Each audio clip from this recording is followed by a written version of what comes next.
This rivalry, it's very obvious. The people that I see in the chat every day, the people that hear call in, just the vitriol between the two fan bases, what I see on social media outside of my platform, arguably the most heated rivalry in sports, arguably, but I don't think there's any question. It is the greatest rivalry in the sport. All it does is draw the most numbers, the most rear ends in the seats, and the most eyeballs to televisions, and the most discussion on social media. Greatest rivalry in college football. It has been for a long, long time. I don't see that standing being diminished. Now, the rivalry has been diminished by the system of college football, not by the fans, not by the programs themselves, but by the system. The system has diminished the rivalry. Logistically, objectively, it's not as important as it used to be.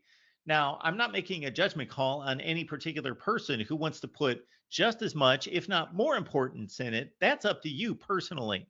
You can put importance in whatever you want. But objectively speaking, this rivalry, just like every other game in college football, doesn't mean as much as it did before. Objectively, that can't be debated. I will obliterate you in about 30 seconds. We just saw a team win a national championship that lost the rivalry game. That was not possible a few years ago. It almost happened in 2022, but it wasn't possible in 1975. It wasn't possible in 1985. A team in this rivalry could not win that game or lose that game and win a national championship. So I'm just speaking objectively. I'm not talking about feelings.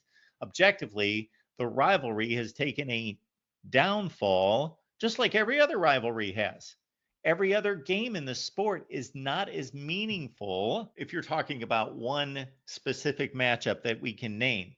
But if we're talking about looking at all the games across college football every week as we go through the season, many of them will be much more meaningful because instead of just being 7-2 versus 7-2, somewhat meaningless game, these two teams are just going to bowl games and just basically playing for standings in the conference and for a better bowl game. Now that becomes paramount to making the college football playoff. So, but we can't determine in July what games those are. But if we're talking about specific rivalries, they've all been diminished.